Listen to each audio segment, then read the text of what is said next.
we make mess of me. And we pray, and we pray, and we pray, oh, and we pray, and oh, pray. Satan we make mess of me. If Jesus can pray, if Peter can pray, if Babalola can pray. Shalom, shalom, shalom, bien-aimés, soyez bénis dans le merveilleux nom de notre Seigneur et Sauveur Jésus-Christ de Nazareth. C'est un bonheur, c'est un privilège de nous retrouver encore au pied du Maître en ce dernier jour de la semaine travaillée pour la plupart d'entre nous. Je voudrais commencer ce partage du pain quotidien en souhaitant à toutes et à tous, pour ceux notamment dont c'est le dernier jour de travail de la semaine, un excellent début de week-end. Je prie que le Seigneur vous fasse trouver du repos pour vos corps, du repos pour vos âmes, mais surtout une bonne opportunité de donner du temps à la construction de votre vie spirituelle, de votre vie intérieure par l'esprit.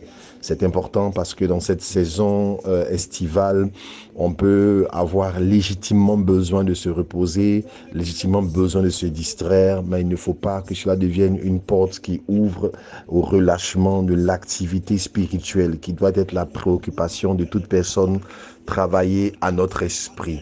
Nous parlons pendant ce mois de juillet de ce thème, le Dieu des miracles. Et pendant cette semaine, nous avons parlé de restaurer les infirmités. Nous bénissons le Seigneur pour tous ceux qui se sont succédés, qui se sont remplacés progressivement sur ce pupitre pour nous enseigner, notamment Pasteur Nathan, mais assistant pasteur Fatou, qui nous a véritablement bénis au travers donc de ce pain quotidien. Ce matin, j'ai la responsabilité de parler sur le thème de la main sèche. Et la référence est tirée de l'évangile selon Marc, Marc chapitre 3, du verset 1 au verset 6. Et qui commence par ces mots. Jésus entra de nouveau dans la synagogue. Il s'y trouvait un homme qui avait la main sèche. Pour la petite histoire, donc je veux rapporter le contexte. Jésus va dans la synagogue. Il trouve un homme qui a la main sèche. Il le fait tenir au milieu et tout le monde l'observe pour voir ce qu'il va faire. Parce que c'est le jour du sabbat justement. Donc Jésus dit à l'homme, tiens-toi là au milieu. L'homme se tient au milieu et les gens l'observent. Jésus aussi les regarde. Les gens l'observent avec attente pour voir ce qu'il ferait. Non pas une attente de voir un homme guéri par la main miraculeuse de Dieu, mais une attente de voir si cet homme-là allait violer leur sabbat et trouver encore une raison, n'est-ce pas, supplémentaire de l'accuser. Et Jésus, de son côté, les regarde avec indignation. Indignation parce que ces personnes-là sont les pasteurs, sont les responsables, sont les anciens, sont les diacres de ce qui représente alors ce qu'on pourrait appeler l'église, parce que l'église n'était pas encore créée, mais c'était la synagogue, donc le rassemblement des personnes qui prient Dieu. Et Jésus était indigné de ce que ces personnes-là avaient oublié le cœur de ce qui était ce rassemblement-là et était sur le point de juger. Et Jésus donc remet les choses en perspective et en disant que le problème n'est pas d'observer le sabbat ou pas, le problème, la question fondamentale n'est pas qu'on fasse un travail ou pas. La question fondamentale, c'est est-ce qu'il est permis de faire le bien ou le mal, le bien ou pas au jour du sabbat. Et sur le fait qu'il ne répond pas, donc Jésus va guérir cet homme en lui disant donc étends ta main, et l'homme qui a la main sèche donc va étendre sa main. Voici un peu le contexte. Il y a trois choses majeures que je voudrais partager avec nous, n'est-ce pas, au travers de ce miracle de Jésus. La première chose, c'est l'introduction du passage. Jésus entra de nouveau dans la synagogue. Et vous allez voir que ce passage-là se répète quand même dans beaucoup d'occurrences de la vie de Jésus. Jésus entra de nouveau dans la synagogue. Ça veut dire que il était coutumier, n'est-ce pas, d'aller dans la synagogue pour Jésus. Écoutez, Jésus était la parole incarnée. Jésus était Dieu. Jésus était la vie même de Dieu. Jésus était la connaissance incarnée de Dieu. Je dis ces choses pour que nous puissions comprendre que, en fait, il n'avait pas besoin à ce moment-là, n'est-ce pas, d'aller dans la synagogue, parce que je ne pense pas que dans cette synagogue se trouvaient des personnes capables de lui enseigner quoi que ce soit, capables de l'instruire. Pourtant, quand nous lisons l'histoire de Jésus, nous réalisons qu'il était coutumier d'aller dans la synagogue. C'est très important pour nous, enfants de Dieu, parce que quelquefois, effectivement, nous pouvons nous retrouver dans un rapport à l'église où on n'a pas l'impression que ça nous apporte forcément quelque chose, que ça nous bénit forcément, que ça nous instruit forcément, où on a un rapport où on n'en voit pas l'utilité. Pas parce que nous avons abandonné la foi, pas parce que nous sommes carrément dans le monde, mais parce que on arrive à trouver un système de subsistance spirituelle qui nous est propre. Et c'est d'autant plus marqué dans cette saison, dans cette génération, que il est tellement plus facile de cliquer, n'est-ce pas, sur YouTube et avoir un enseignement. Il est facile de cliquer sur Facebook et d'avoir donc un culte, de suivre un enseignement, de suivre une direction. Ces instruments-là qui ne sont pas mauvais en soi parce que nous les pratiquons, mais par l'utilisation qui en est faite, deviennent subtilement dangereux, ces instruments, parce qu'ils sont en train, n'est-ce pas, de détourner les chrétiens du fait que la vie chrétienne à laquelle Jésus nous a appelés, elle se vit d'abord en communauté. La communauté n'a pas besoin d'être parfaite, n'a pas besoin d'être excellente d'abord, mais le principe, c'est que cette vie-là se vit dans une communauté. Donc, le fait de fréquenter une communauté, c'est un commandement divin, c'est une direction divine qu'un bon chrétien en bonne santé spirituelle doit avoir, donc cette bonne discipline-là d'aller dans la synagogue, d'aller là où les frères sont assemblés. Les frères ne sont pas parfaits. Et le passage nous rend témoignage effectivement de ce que les pharisiens étaient. Mais la coutume de Jésus, c'était d'aller dans la synagogue. Il a été souvent menacé, il a été souvent incompris, il a été souvent condamné, il a été souvent véritablement accusé. Et vous vous rendez compte qu'il était plus accepté même dehors que dans la synagogue. Pourtant, la Bible est marquée par ce refrain: Jésus alla de nouveau dans la synagogue. Bien aimé, je veux vraiment nous encourager. Je dis encore, dans cette saison où les enfants de Dieu perdent de plus en plus l'habitude des rassemblements et que beaucoup trouvent un système de subsistance spirituelle qui leur est personnel par rapport aux réseaux sociaux, par rapport à beaucoup de choses, la Bible nous dit clairement que la vie doit se vivre dans la synagogue. Les gens l'ont souvent accusé, condamné, mais il est quand même constamment allé dans la synagogue. La seconde chose, que nous voulons partager par rapport à ce miracle-là, c'est effectivement le problème qu'il y avait dans la synagogue. Le problème qu'il y avait dans la synagogue, c'est qu'elle était conduite par des chefs qui avaient perdu la vision et qui avaient mis en plus important, n'est-ce pas, leur loi, leur règlement, leur institution, oubliant que l'institution était au service de l'homme. Le Seigneur a pu le dire par ailleurs, que le Fils de l'homme est maître du sabbat et que deuxièmement, le sabbat est fait pour l'homme et non l'homme pour le sabbat.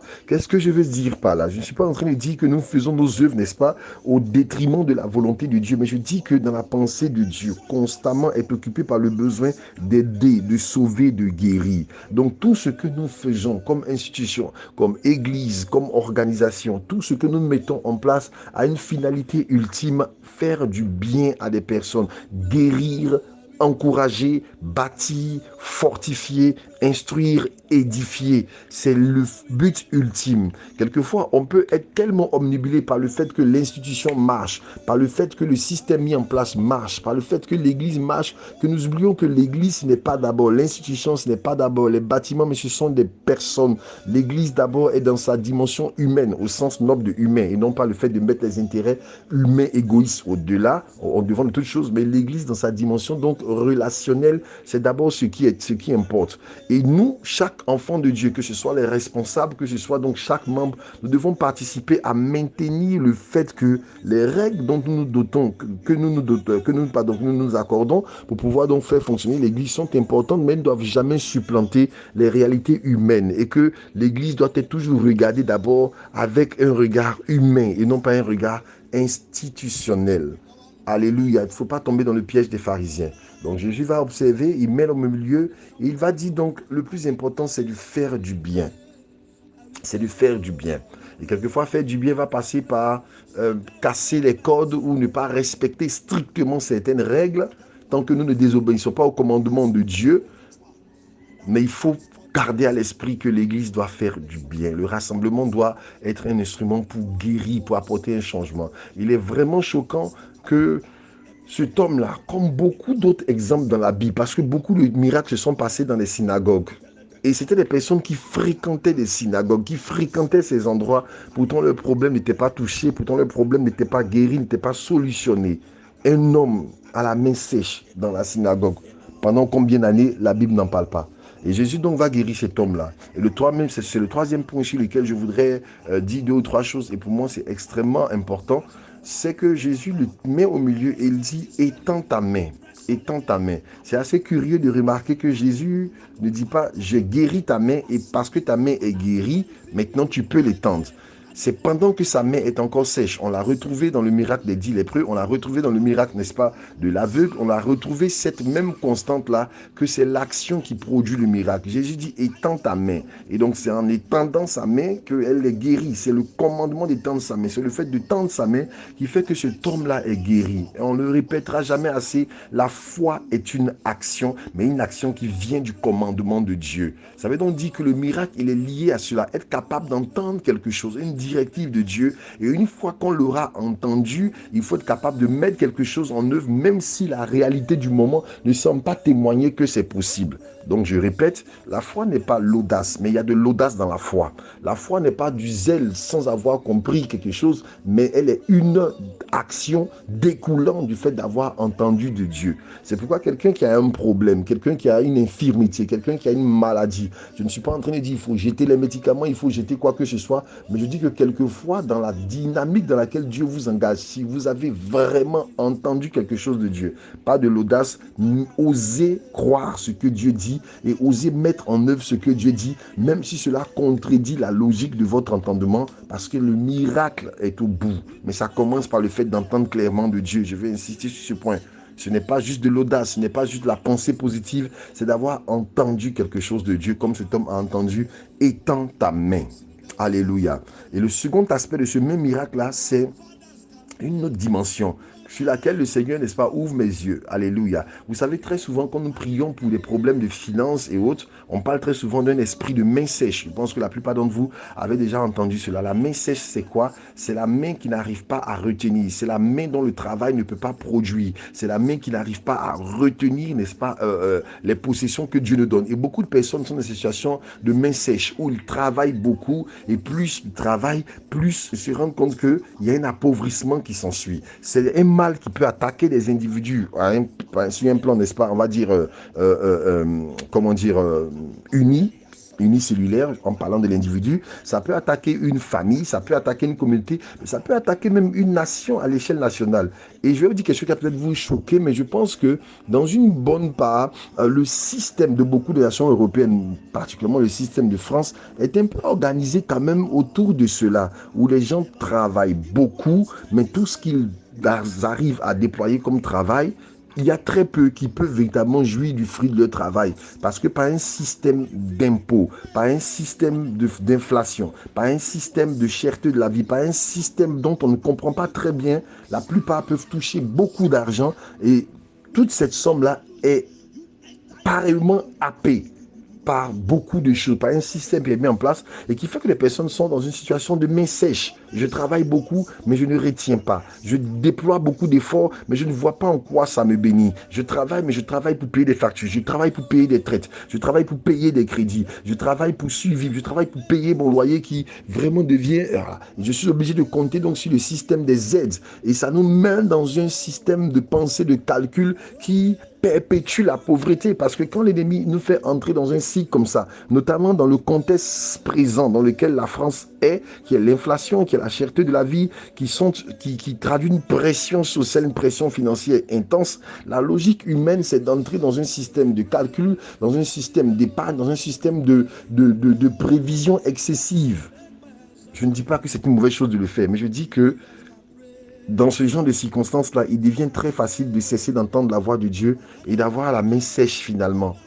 La plupart vont se rendre compte que plus je calcule, moins ça va. Et regarde comment Dieu guérit l'homme à la main sèche. Il dit, étends ta main, étends ta main. Et spirituellement, c'est prophétique cette action parce que tendre sa main, c'est comme si donne.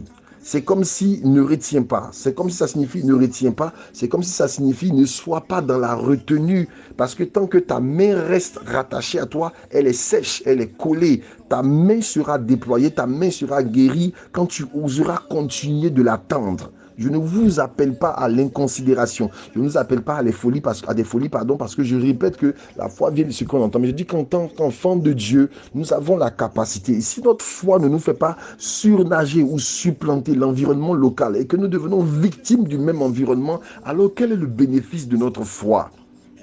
La Bible est remplie de témoignages de cette nature, où chaque fois que Dieu a voulu faire du bien des personnes, il leur a toujours dit, donnez d'abord, étendez la main, faites une semence, connectez-vous. Ce n'est jamais pour nous prendre que Dieu nous demande d'étendre la main, c'est pour pouvoir donner que nous devons étendre la main, parce que c'est un principe spirituel. Je voudrais encourager quelqu'un ce matin qui passe par une situation de pression terrible et qui est entré dans un système de calcul qui sèche, plus il calcule, plus il est en train de sécher financièrement, et te dit simplement, étends ta main et tu verras la gloire et tu verras la grâce que Dieu est capable de manifester. Soyez bénis et que Dieu bénisse le culte qui est en préparation. Je vais exhorter tout le monde à retrouver son zèle, son ardeur et prendre plaisir à fréquenter la maison de Dieu. Que la grâce soit sur vous. Excellent week-end.